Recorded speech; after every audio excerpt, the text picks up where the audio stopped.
This is the Rocket City Retirement Show with Chris Wallace. Chris loves educating people in person and over the airwaves. Whether it's retirement planning, investing, tax, or legacy, Chris prides himself in helping protect what matters to you. This is the Rocket City Retirement Show. Hi, I'm Luann Fulmer, and we welcome you to the Rocket City Retirement Show with my friend and certified financial planner, financial advisor, Chris Wallace. He is president of WG Financial Group. Today, we are going to be talking about some great things regarding retirement, a lot of things to get to. If you have any questions, here's that phone number, 256-937-2010. That's how you can reach Chris. Get in there, get on his calendar. It is complimentary. You can call that number to set the appointment, or you can text the word visit and you'll get a response that way. That's simple. So call or text visit to 256-937-2010. And also, I want to remind you that, remember, you can check us out on Facebook. Anything that happens, maybe in the news during the week, if there are any updates that Chris wants to tell you about, you can check those out at WG Financial Group 256. Our motto here is retire, plan. I said it backwards. Plan, retire, and play. And again, that website is WGFinancialGroup.com. And Chris, hello to you. Hello to you, Luann. Great to be here with you. I want to mention, too, that this show is available anywhere you get your podcasts. Just look for Rocket City Retirement Show, right, Chris? Apple or Spotify is the main ones. It seems Okay. like a lot of people go to Spotify. I actually use Apple. I have Spotify, but I actually use Apple quite a I bit. don't know what I use. I just go to something on my phone that says podcast. What is that I'm using? I don't even know. That one is probably through the Apple platform. I bet it is. If Yeah, it says that'd be- podcast, because I'm It's actually in purple. Yeah. Yes, that's Okay, right. that's Apple. And it's got the little microphone with some rings around it. Yep. Yeah, that's the Apple That's it. podcast. Okay. So that's where you go? Yeah, that's where that's I what go. I do. Yeah, that's what I do. But my son's totally different. They use Spotify. They use Spotify. They use Spotify for pretty much everything, all their music and their podcasts. Music, They yeah. do I do that. my music Spotify too. But You do? yeah, I I really use do. Apple Music, actually. That's what I use. You use Apple Music? I do. And then I also have a subscription. So here we are. We talk about how these things add up in households. Hey, it happens in mine too. Yes. So I have Apple Music, but I also have Pandora. I used to so- have Pandora. Yeah. So I like Pandora for just certain stations that I have. Oh. I need to check what I pay for that. I'm not You even better. sure. I You think it's better. like $5, but Yeah, but here year end, that's what we need to do, right? Check Yeah, out we our should- spending yeah. and our For sure. budgets. we should review it, because here I'm sitting here talking about, I'm going, okay, well, there's two I pay for, Apple Music, and now I'm paying for Pandora. And who else? I know with Spotify, I don't pay anything. I have like the free version. I Oh, think. good. Okay. Yeah, that's what Yeah. I probably have. But Yeah. let's not even get started on TV, Netflix and Hulu. No, I don't want to get started on that. However, I saw a really good movie over Thanksgiving weekend, and I will recommend it. It's, believe it or not, it's Lindsay Lohan, and she's Really? made a comeback. Yeah, it is a Christmas movie, and it's cute. It's very good. Okay. She produced it. Yeah. So Well- tell me about your break. I saw Gladiator 2. Oh, you did. Bobby wants to see that. So tell Bobby to wait. It's not that great. Ooh. And I just made a rhyme right on time. Wait, because it's not that great. It's not that great. What does he So- need to wait for? Oh, for it to just come on television or on streaming? Okay. Mhm. It's not great. So I'm a huge fan of the original Gladiator with Russell Crowe. Like, that's Yes. one of my all-time favorite movies. Right. So I couldn't wait for this movie to come out. I just thought the casting was, and I don't mean any disrespect to any of the people that got casted. I just thought they could have done a better job in casting. I don't think the movie was that great. It's kind of fake-ish. There's a couple of, I don't want to ruin it for people who haven't seen it, but there were some things in there that were more fake. And I Aw. like it when things are more real. Like, I'm not a Yes. big Marvel, superhero movie type of a person either, Right. just because it's far-fetched and not real. So I don't know. I just didn't think it was that great. So you might want to tell Bobby, and if you're listening to the show, I warned you, if you go see it, it's not as good as the first one, Aw. and sequels rarely are, No. as we know. Yeah. But yeah, it wasn't that great. And the other thing that I found out, so my mother-in-law makes really good stuffing. Oh. All right. Yeah. So here we go. We were having a little bit of this conversation pre-show. Yeah. So I call it stuffing. Oh, I call it dressing. Right. And that's what Jen calls it. She calls it And dressing? Yes. And Okay. so I find out that they're really the same dish. It's just the way that they're cooked. So if it's Okay. stuffing, it's stuffed inside the bird And the and bird. it cooks in the bird. Yeah. But it's kind of the same anyway. Okay, So this is bread with a bunch of seasonings. yeah. And my mother-in-law makes a phenomenal stuffing Really? or dressing, whatever you want to I call it. wonder what she. Okay, I want to. I don't know what she puts in it, but man, is it so good. So I eat a ton of that at Thanksgiving. So that was, that and ham, because the longtime listeners know that I do not like turkey. I forgot Um, you don't like turkey. Didn't well- you? Didn't you smoke it one time or something? Yeah. So let me clarify that, because I think Okay. I had to clarify this last year. Yeah. I do like turkey and I do eat turkey. I'm not the biggest fan of like oven roasted turkey, but if Yeah. you deep fry it, or, who doesn't like anything deep fried? I mean, Right. deep fried Oreos. I mean, come on. Right. You can deep fry anything that's really good. So I do like deep fried turkey. I do like smoked turkey. Yes, I'm smoked. just not the biggest fan of oven roasted. And if Yep. I have oven roasted versus a spiral ham, I'm hamming it all day long. I'm gonna eat Yeah. ham. So that's what I had. I had a lot of ham, had a lot of stuffing / dressing, whatever you prefer to call it. And all in all, it's pretty good. We spent the time in Ohio spending it with Jen's family, so it's always good to see them. Yes. Oh, Yeah. I love it. Yeah, so I had a good time. All right, so I want to move into the market as we Yes. as Yes. we head towards the end of the year. There's a lot going on. So the markets have been kind of on fire lately, and if we just look at the just the returns in general. So if you go and take a look at what the S&P's done year to date, the S&P's up about 26.75%. So a really good year for the S&P. The NASDAQ's actually a little slightly higher than that at 29.4. So a really good year for both the S&P and NASDAQ. And then you've got the Dow bringing up the rear at 18.6. And then the aggregate bond index, which we've talked about some during this year, and it was having an okay year maybe a couple months ago, and then it dropped because yields started rising again. The aggregate bond index is right around 3% positive for the year. So right now, you could say all four of the major indices out there today are actually positive. And actually, just while we're recording, I'm just going to do this kind of live while we're recording. Let's check out gold. So let's look at GLD, which is the gold ETF, Yeah. Spider Gold Shares. Okay. Mhm. And actually, it's up. It's up 27.66 Wow. on the year So too. So it's everything actually, seems to be up. yeah, it does. Actually, gold is slightly higher than the S&P at this point. Oh, So really?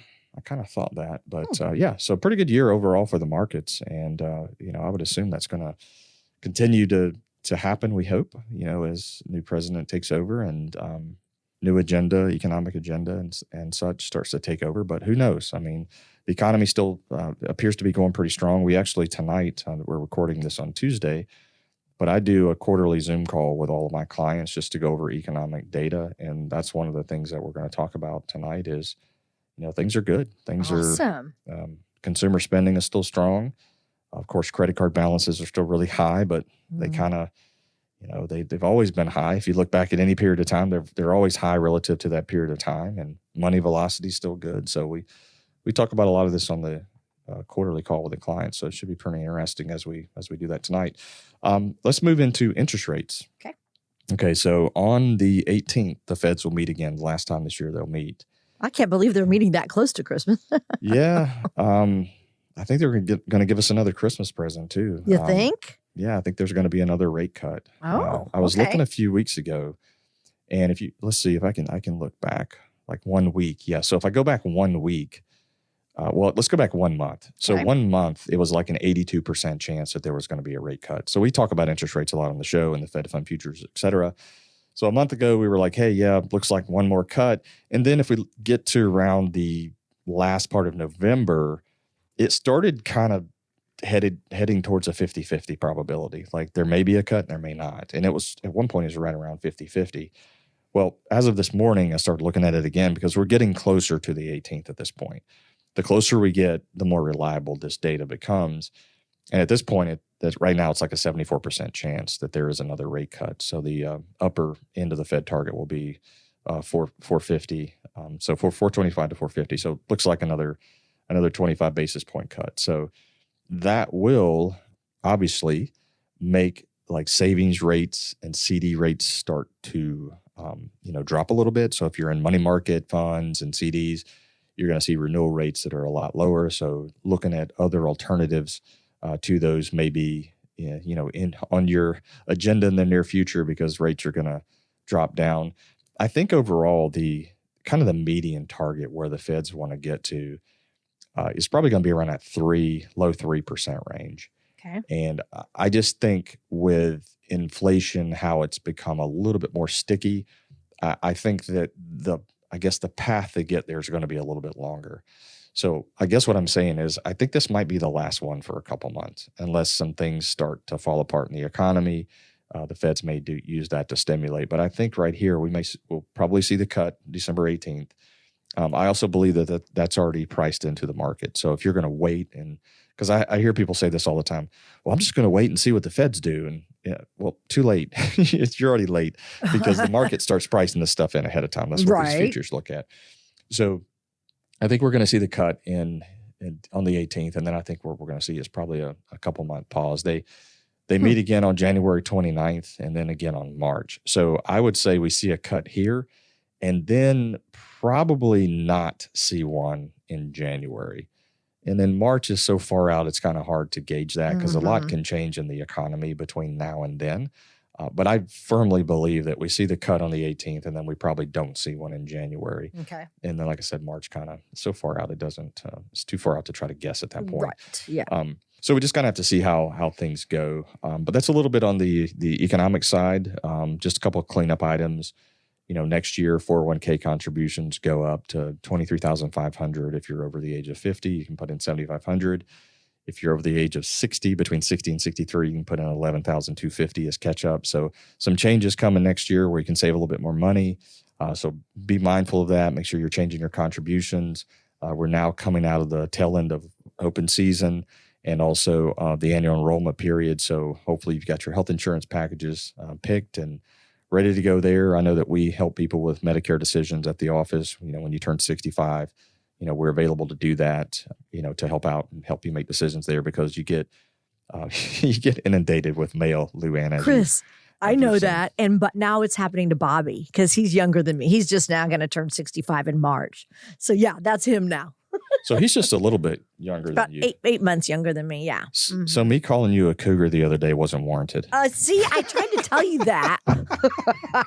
I'm sorry, I just had to bust you on air. He's a year younger in school, right? We went to the same high school, but just a few months in terms of months, age. yeah. Okay. I'll take back the cougar comment. Yeah, you take that back.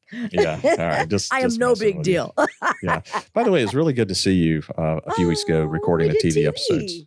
I loved it. Yeah, we'll do it again in February. Yes, we will. February. I'm excited. Yeah.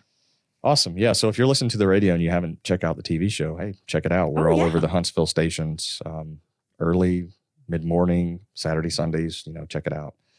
So when does the TV start airing? Oh, that won't. The ones we just did won't air for a while. But actually, they're going to be quick because I've already approved 2 of them. What they do is, obviously they record them. They have the compliance person sitting right there, and then they put them together within a couple of weeks. So I've already reviewed 2 and approved them. So we should be good to go. Awesome.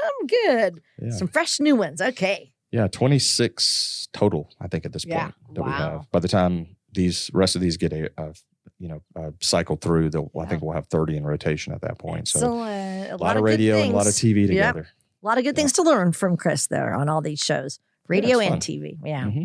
For sure. So, well, let's get into kind of where we want to head with the show a little bit. So I'm done with my market update. You think? So. Okay. Well, then I want to, since I can take a pause here, I'm going to give out your phone number. Is that okay? Get that done now and make sure if you are listening and you want some guidance about anything that Chris has talked about year end, you can certainly do that. Our phone number is 256-937-2010.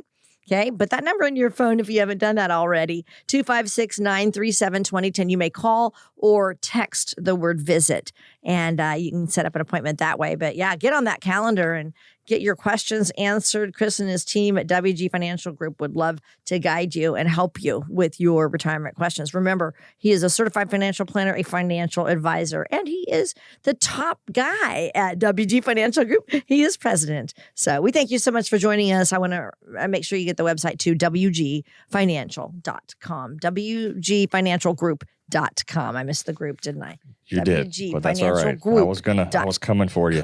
Okay. Yep. Okay. .com. So let's get into this. When you get into retirement, your money's going to be facing a lot of risks. And I think, honestly, Chris, that's why people are scared to go into retirement, because you want to make sure that you're going to not do anything stupid, make sure your money's going to last as long as it can. And yet we don't know the finish line, So tell us the potential threats to our income in retirement. Yeah. You know what? Something else just hit me I wanted to mention What? real quick. This has nothing to do with the question that you're asking. It does have to do with retirement. Okay. So do you remember, it's probably been a month or 6 weeks ago where I talked about the work from home and, Yeah. when does that end? Right. Do you remember that conversation? Yes, I do. They were like Gen Zs working 2 Yeah. or 3 jobs and taking naps and, all this other stuff that they were doing. I was like, when does that end? But, now that President Trump has been elected and Yeah. will be inaugurated, come towards the end of January. And then we've got the DOGE, Department of Government Efficiency, right? With Yes. Elon and Vivek. And one of the things that they mentioned was people coming back to work. Yeah. So I just kind of want to be clear. I don't work for them. and I don't think they listen to my podcast. So they didn't get the information from me. I don't think Elon listens to my podcast. He might. You never know. Yeah, I'd probably be willing to bet Rocket City? Yeah. He'd watch him search it. He's into rockets. Yeah. Maybe he might. Yeah, I don't know. I got to hear this Chris Wallace guy. But one of the things I wanted to mention on that note was I have a lot of clients actually that they're not retiring. They work for the federal government, but they're not retiring because they're still working from home. And they're like, hey, why do I want to retire? Or I've got some that don't even work for the federal government that are still, working from home. They're like, hey, why do I need to retire? I don't drive to work. I'm not spending any gas. And I get the same amount of work done. And more is what I say, honestly. Yeah, in some cases, I would say, yeah. I can tell you that at my house, though, and I think I said this when we were having this conversation, it's harder for me personally to work at home because my daughter's there. She's graduated high school, doesn't start her salon hair thing until the early part of next year. Okay. So I got her there. Not that she is distracting, but, she's there. She's there, yeah. But then I got Easy my to talk to. dogs. And And your it's like, dogs. yeah, we need to install like a revolving door like you see at the malls, or the Yes. big buildings. You think the In, revolving. out, in, out. Yeah, because they just want to go in and out, in and out. And they whine at the door, which is great. They whine and let you know they need to go Yeah. out. But it's kind of like, oh my gosh, you just Stop. went out 15 Yeah, minutes you ago. got to get up, go let them Yeah. out. Yeah. Yeah, and it's especially annoying if I'm on like a Zoom or something like that. It's like, oh, excuse me just one second. I got to let my dog out. So I don't get as much done. Plus the refrigerator's right there. Yeah. That's true. That's not a good thing. Yeah, especially if you Can have be. any leftover ham. Yeah. So the reason I mentioned that is it sounds like actually that may be one of their targets is to try to bring people back to work. So if you're a federal employee, you get ready to call it quits because you got to go back in the office. Hey, our number 256-937-2010. Give us a call. We're glad to help you out. So Yeah. all right, let's get into your question. So what are some of the big threats or risks, potential yeah. threats, right, Mhm. to retirement? So first of all, we've talked about a lot of these on the show before. Longevity is a real deal. And I still, when I meet with clients, or prospects, I still have people tell me that they're not going to live a long time because their family didn't, their dad didn't, their uncle, grandfather, whatever, and they're probably going to die early. But that's not reality. And the reality is, if you've had let's say you've had a heart issue.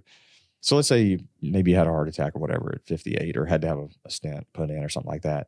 You are now going to that doctor much more on a regular basis than previous. That's probably why you had to have the stent put in. You weren't going to the doctor enough. Mhm. And then, you had the issue and medical technology helped you out. So chances of you living a lot longer are much greater now because you're paying attention to that. Plus, I just think there's also, just so much medical care and advice that's available today that's just helping people live a little bit longer. We know that the foods that we put in our body, what's good, what's bad.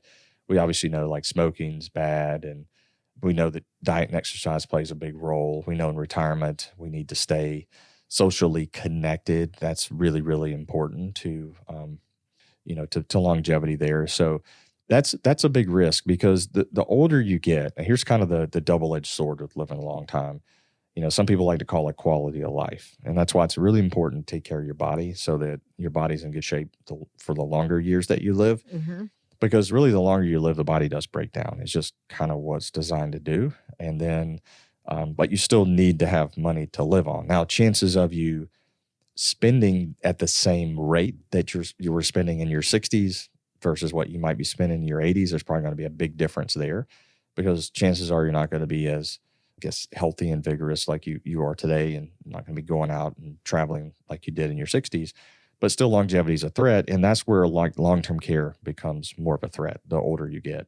If you don't die quickly, but just the body breaks down over time, you get dementia, Alzheimer's, whatever, longevity becomes a big risk. So that is a risk, even though, again, I have a lot of people, specifically men, that say, I'm not going to live a long time. But we don't know. We don't know, and that's not how we plan at the office. Right. We plan, unless you've got some sort of terminal illness where you're telling us that, yeah, I've got lung cancer or something like that, then we can kind of draw that in a little bit and kind of shorten up the life expectancy a little bit. So the other thing is having all of your eggs in one basket. So like when we think about NVIDIA, like that's one of the first things that comes to mind. It used to be kind of Apple and whatnot, but NVIDIA, if you got, a lot of your assets in one company, that can be risky, having all of your eggs in one basket, so to speak. That can be risky because where that company goes, you go. And, over the past decade, NVIDIA has been great to be in, but who would have saw that coming, say, 10, 15 years ago, that, hey, I'm going to put all my money in NVIDIA and it's about to take off. It's really hard to guess those. So you have to be really careful not to be overexposed into, one specific stock, especially specific stock, but maybe also specific sectors. So you want to be spread across several different sectors there, so that you're not all in one sector, just because that carries a lot of risk. And one of the other risks there is just taxes in retirement. I think when people think about retirement and taxes, I don't think that they think of it like as a big expense. Matter of fact, I don't think that they even think of it as an expense. I think it's usually looked at as, well, that's something I have to pay. It's taxes, and that's what I have to pay. Well, yeah, you have to pay it, and it will likely be one of the largest expenses for most people in retirement will end up being their taxes. So on the show multiple times, we've talked about certain things, and certain ways in which to control the taxes. And I think that's really, really important as you get into retirement, because now, instead of your employer doing it through payroll, you actually have to think about it. And I met with somebody yesterday, and I run into this all the time. They were figuring in the marginal rates as their tax rates, and that's just not the way that it works. So the basic big difference between marginal and effective is you have the marginal rates, the 10 to 12, 22, 24, so on and so forth. The effective rate is essentially the average tax across all of those brackets, because we know that a piece of our income is taxed at the 10% rate, a little bit more at the 12, a little bit more at the 22. The effective rate is the average of those brackets together. And that's, you have to look at both for different reasons. So like, for example, if you're doing a Roth conversion and you are in the 22 bracket, well, you're going to, if you do a Roth conversion and stay in the 22, your IRA is going to be taxed at 22%. So you can very easily figure the taxes owed on a conversion by knowing where you're at in the marginal. But if you want to look at your total taxes being paid, then you have to start looking at the effective rate, because then there's the blended version, or it's the blended total of each one of those brackets and where your income's taxed at. So that's important to realize that and be conscious of that. Yes. And then you throw in Social Security, which is not fully taxed. It's what, 85% or something? Mm-hmm. Yeah. Yes, ma'am. 85% is the worst case. So now you throw that curveball in there. It gets a little bit hard to figure out. But I think when we talk about people like trying to figure that out on their own, I think some people can. They can look at that and they really want to do that. That ain't me, though. Like I've told you before, it's me today because it's what I do for a living. But I don't want to be messing around with that in retirement. Some people get enjoyment out of doing all this stuff themselves, and that's fine. They can listen to my show and try to implement some things that we talk about. But that's not who I am. That's not who I want. I don't want to be that guy picking all my stocks in retirement. I mean, I want to have the base knowledge of it, sort of like I do with a house project right now. If I have somebody come in to do something at the house because I can't do it, I just kind of want to know what they're doing. Yeah. I don't need to micromanage how every nail goes into every stud and what type of nail they're using. And, that's not the way I don't want to be that way about my retirement plan either. Right. I just want to have that base knowledge. And I'm going to set myself up where it's just easy. I'm going to have income streams come in. I'll probably use some annuities in retirement just to give me guaranteed income because I don't have a pension. So I'll just kind of create my own pension with some of my own savings, and I'll invest the rest of it and let it, go a little bit more aggressively. But at the end of the day, I want it to be pretty simple, just because I don't want to worry about it. So I think kind of going back to taxes, it's a lot to kind of keep up with, and you got to keep an eye on it and make sure you don't bust through the IRMA brackets. You got to figure the net investment income tax. You got to watch where you're at with that, because there's all these little things. We talked about the Rubik's Cube before on the show. Had somebody solve it yesterday. Was it yesterday? In your Yes, it was office? yesterday. Oh, Yes. awesome. I think it's the third person to solve it, actually. What? Oh my God. So he's cranking on it, and we're going through his stuff, and he's sitting there clicking around like Rubik's Cube, and he finally solved it. But you could tell he wanted to do it. Oh, yeah, because you could just see the look He on his wasn't listening. face. He probably wouldn't even listen to you. A couple of times he wasn't. We had to repeat some things, but I can just imagine him just concentrating. Yeah. yeah, no, but he got it solved out, so it's kind of cool. So Yeah. the Rubik's Cube and taxes, that's where one of the things that he had done, and it's kind of funny that we're talking about NVIDIA, because he was concentrated heavily in a position, and he was worried about that. So he sold off a certain amount, and I said, "Whoa! I think 2 years out from now, Medicare is going to increase your premium because you probably got about $100,000 of capital gains, and you're in the single bracket. I can see, your Medicare premium going up in a couple of years. So you just want to be prepared for that.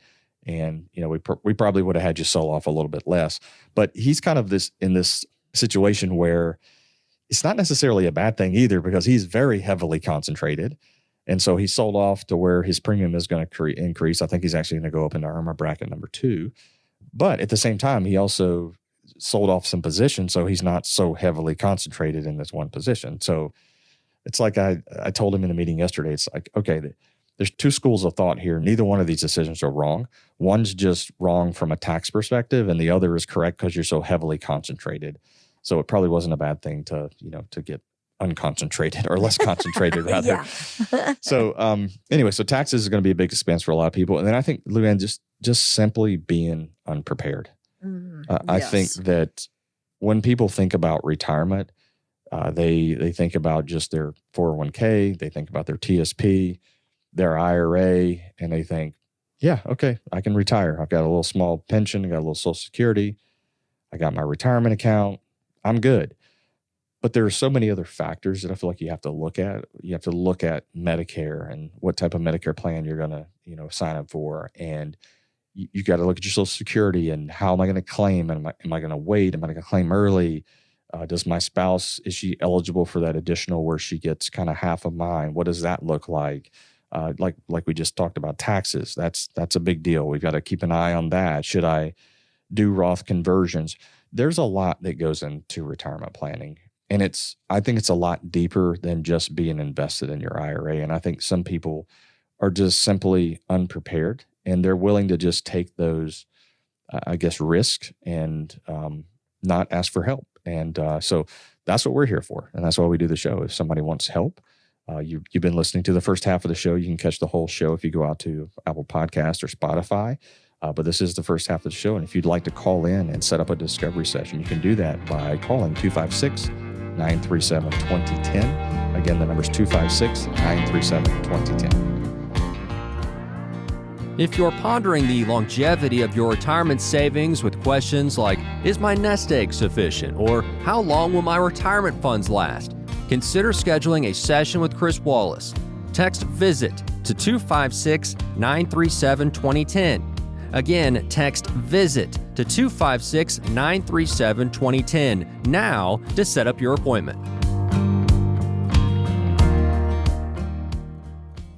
Quarters, just 25 cents. That's hardly anything, right? But Chris Wallace and his team at WG Financial see quarters a little differently. A quarter is a lot when it's a quarter of your retirement savings. Now, do you want to pay 25% or more in taxes during your retirement? Well, Chris can create a plan to help address that. Now, if the only time you think about taxes is when you file them, you don't have a tax strategy. But it's not too late to get one with the help from Chris Wallace. So act now to make sure you're not paying a quarter, dime, or even a penny more than you should.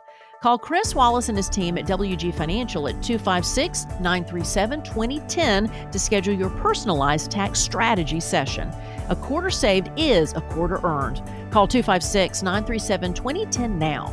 That's 256-937-2010. Investment advisory services made available through AE Wealth Management, LLC, a registered investment advisor. Firm may not give tax advice.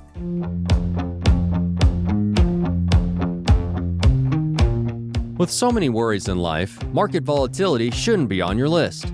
Help ensure your retirement plan is stable and independent of market swings. Just get in touch with Chris Wallace at 256-937-2010.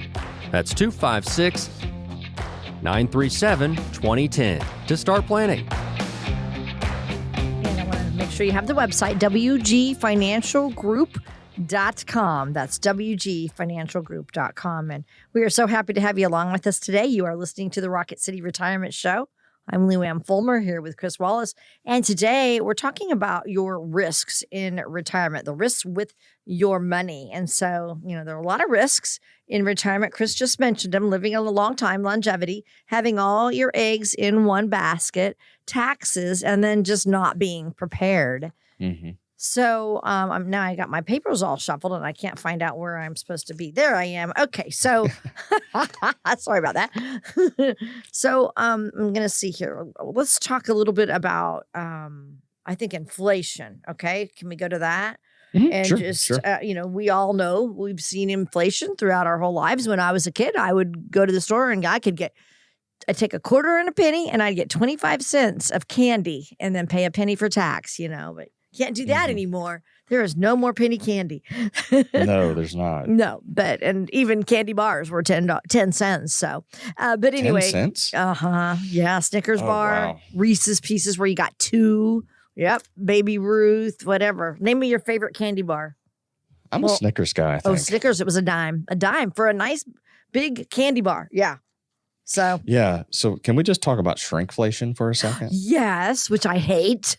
Yeah. So I'll put this picture out there on our Facebook page. So while we were out of town, we stopped by Kroger in Ohio, and they had the Christmas tree, the little Debbie Christmas trees. Oh, yes. Do you like those? Oh, I love them.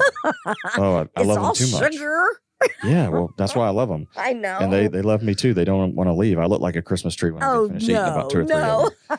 So yeah, I just kind of, anyway. So you ate those? Yeah. So we bought some of those, but I pulled one out and I took a photograph of it, and it's smaller. Tiny? Yep. Yeah, it's smaller. Yes. And we talk about shrinkflation. I don't eat fast food burgers often, but I will if I'm in a pinch and I'm really hungry. Right. So I was at one of the major fast food chains and I grabbed a burger, and it's smaller. It's a lot smaller than what it used to be. Yeah, I know. And the price is a lot more. And it's more money. Yeah. Or they don't raise the price, okay, but they shrink it. And you're like with some things I've gone, wow, that's great. They're just keeping the price down for us all. And then you get it and you're like, oh, well, here's the deal. It shrunk. So think about the plastic bottles that you drink bottled water out of.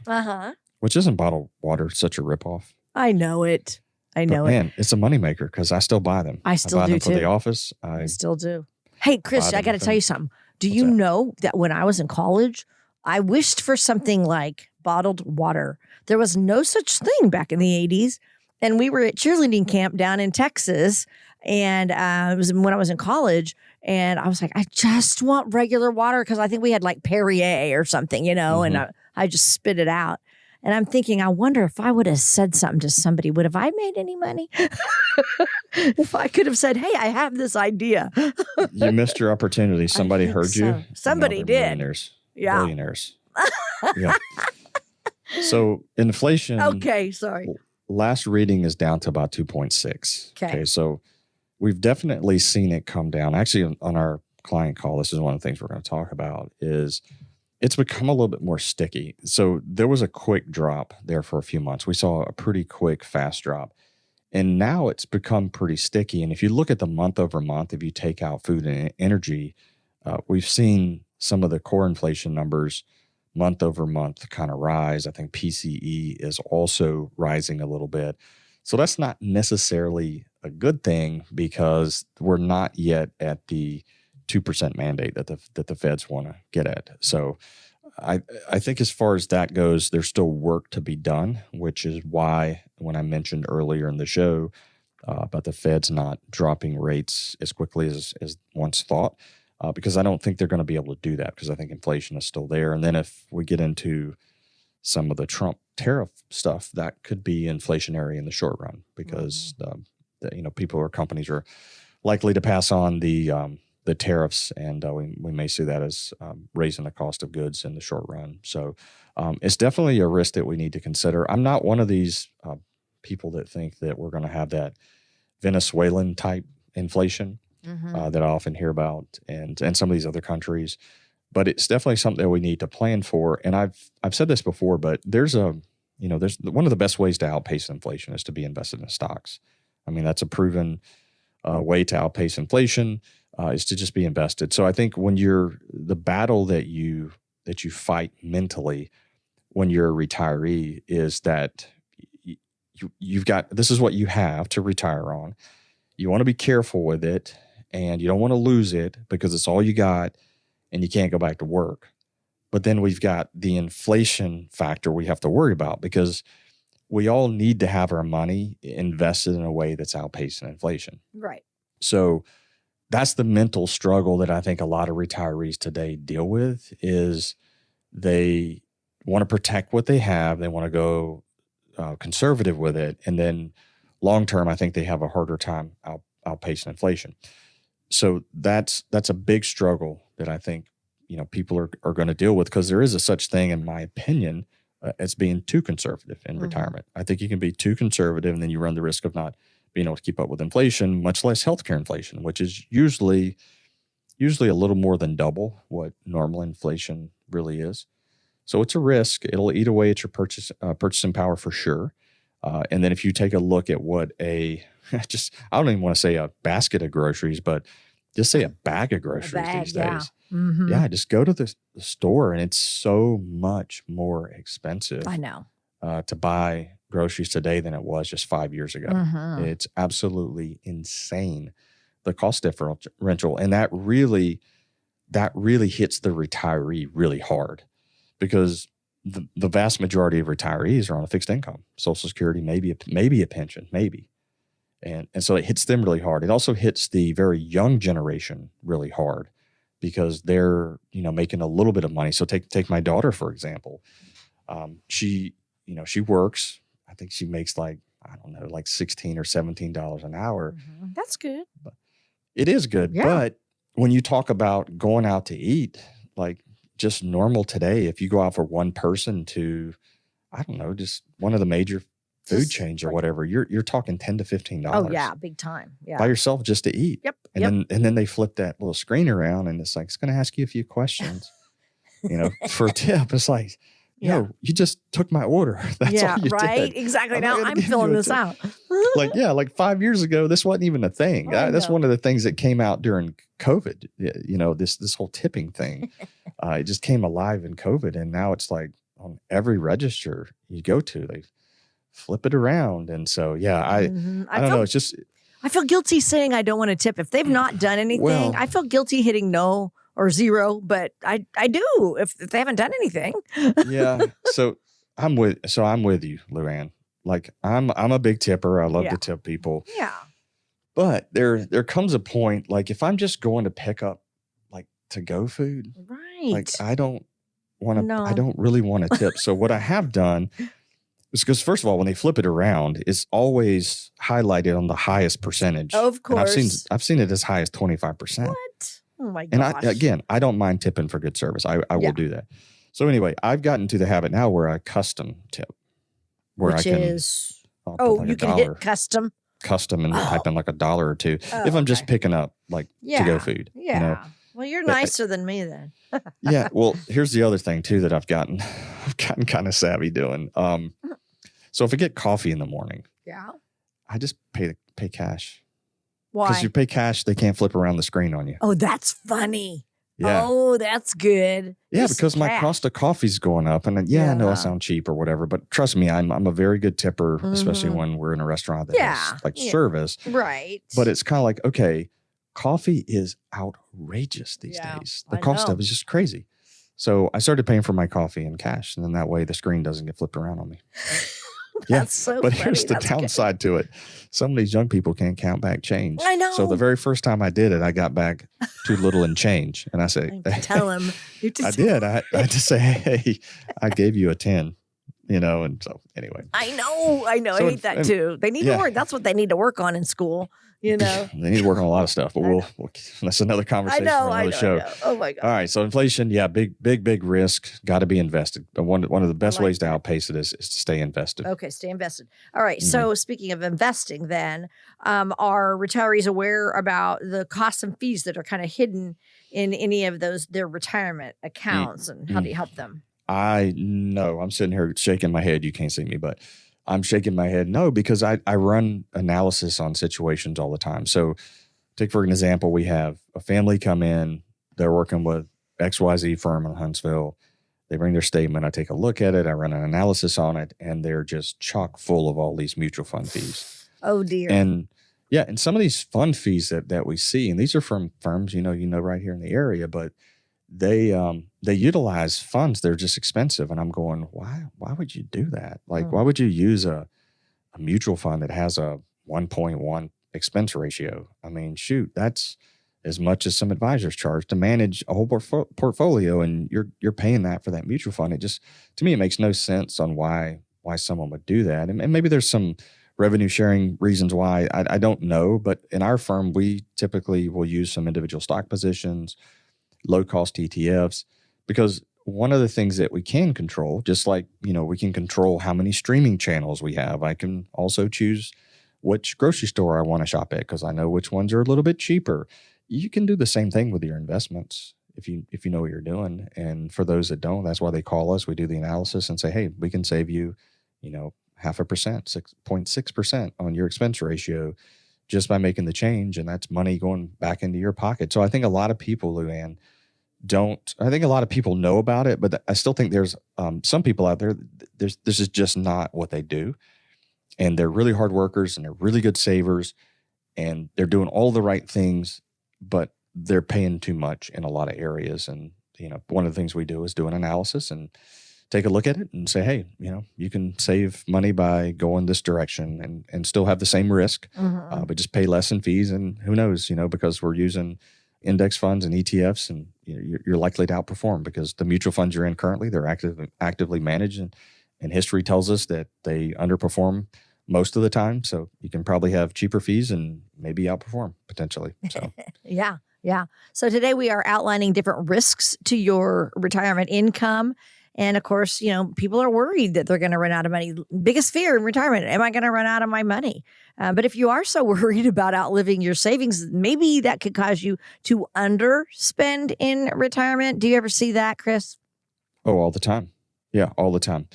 So here's what's going to happen. So the biggest fear for a retiree, like you just said, the biggest fear is running out of money. But here's the reality. And I think I've said this a number of times on the show. I actually don't think that is the biggest risk. Now, it's the biggest fear to a lot of retirees, but in my opinion, I don't think that that's the biggest risk, because if your account balances are dropping, you can spend less money. You can say, okay, I don't have to buy that new car this year or used car, or I don't have to go on a trip this year or that big a trip. I can go on a smaller trip. You can kind of find ways to conserve money. So I actually don't think running out of money is one of the big risks, but it's one of the biggest fears. So that's just my opinion, because people can control spend. One of the things that I think a lot of retirees are going to do is I think they're going to wake up one day at 78, 80, 82, and they're going to look in their bank accounts and their investment accounts, and they're going to say, man, we got a lot of money and our life expectancy now is less than 10 years. Yeah. Yeah, less than 10 years. And look at all this money that we did not spend. Yeah. So like, because you're involved with me and you do the show and we talk a lot. That's why we have the plan, retire, play motto, Mhm. because Mhm. we believe, and I've said this before, like the go-go years and no-go, slow-go, whatever, it all sounds really corny. But the longer I'm in the industry, it's like, okay, that's really true. Like when you're younger and healthier, you need to spend money. And you can say, well, I want to leave my kids money. Okay, that's fine. No problem. But I actually want you to go make memories with your kids and grandkids today, because I can tell you story, and I've said this a number of times on the radio, but I can tell you story upon story about my mama and papa, about how they took me to the beach, they took us to the Yeah. lake, things that they did for us. They made memories with us, Mhm. and they still saved their money, and they still passed away with a lot of money, but they spent their money and they tried to make some memories. So one of the things that I personally am doing in my own family is I hit all of my retirement savings targets that I need to hit in order to be retired. So I do have a financial plan, believe it or not, on myself. As you should. Yes, as I should, because I need to know, okay, I'm planning to work a lot longer, but I need to know if I want to get on TBD. Luann, To be determined? No, 2 bad days. Oh, 2 bad days. That's right. That's right. Yeah, 2 bad days on the radio with you, and I'm out. Hey. It might be 2 bad shows. It might be TBS with you.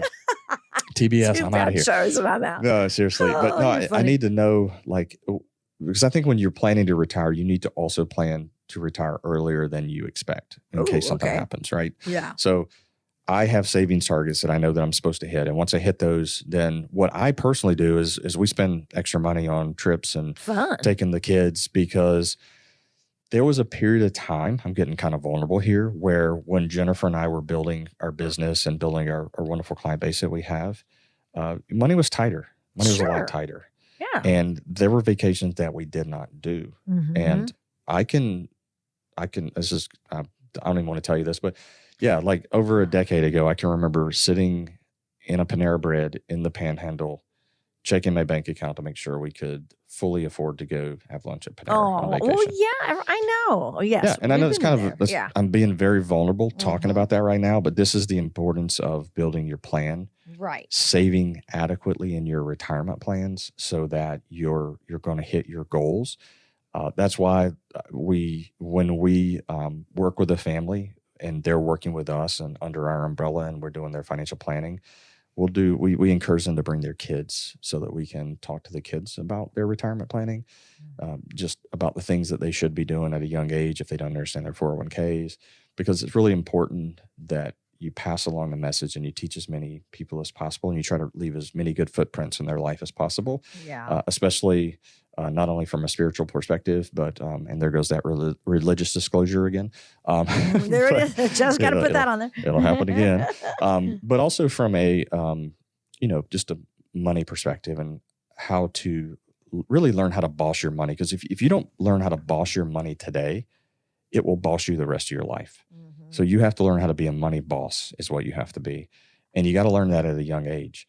And I learned it later in life, and we're okay now because we're hitting all of our targets, and we're, Jennifer and I, basically, we don't have any debt except for our home. Yeah. Yeah. And Excellent. it's at a 2.75 interest rate. So we're not really in a huge hurry to pay that thing off just yet. Right. Yeah. Yeah. So, so that's really important that, that we talk about that kind of stuff for sure. Yeah. Okay. So, talking about risks with our money in retirement, sometimes people are just worried about, spending too much.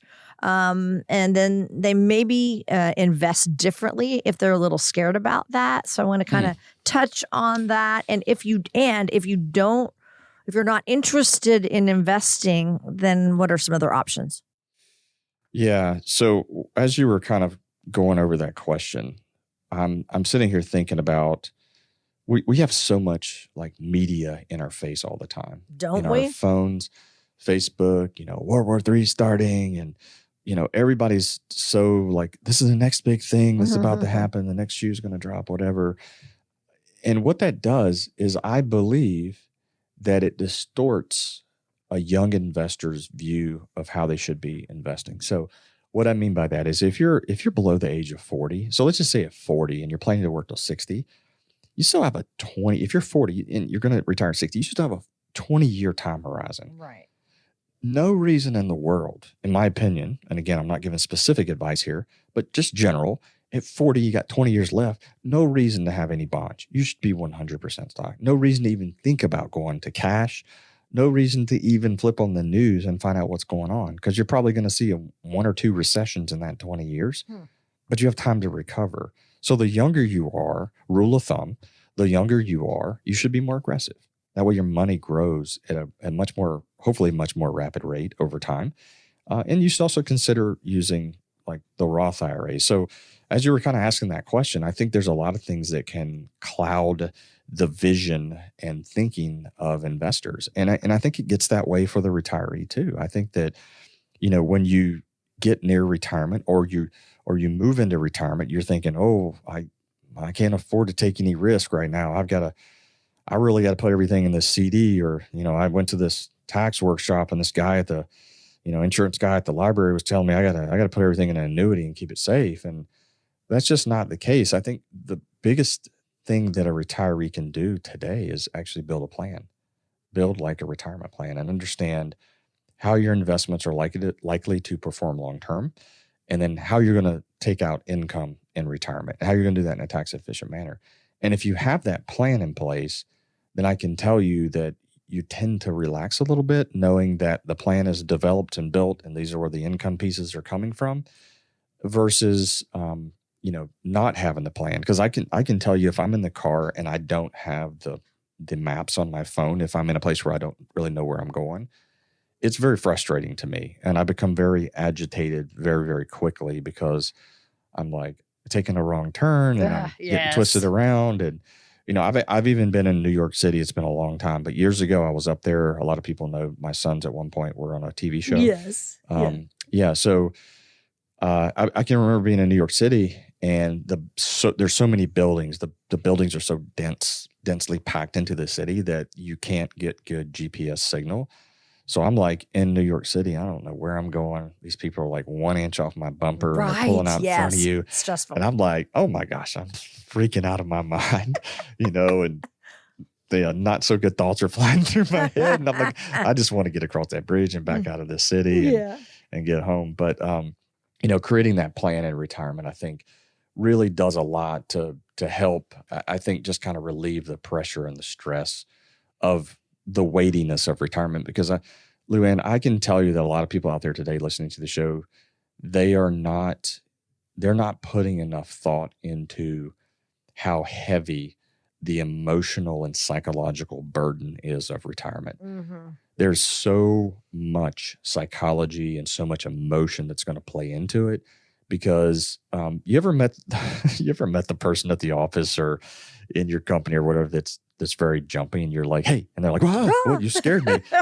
That's how retirement's going to feel for a lot of people. Yeah. Because what's going to happen is an alert's going to go across on your phone. You're like, oh my gosh, what is that? Yes. Oh, the market's dropping. It's off 10 points, and the market's I can't. Yeah, you're scaring us. Yeah, no, that's how. I mean, there's so many people that going into retirement, they're not putting enough thought into how heavy that's going to be and how to deal with that. And one of the ways to deal with that is to save adequately, and then to build a plan. So you kind of have the map laid out for you, and you know how things are going to play out in retirement. So I don't know. That's just my thoughts on it. So, okay. So in that plan, if you don't want to invest in the markets, are there other options?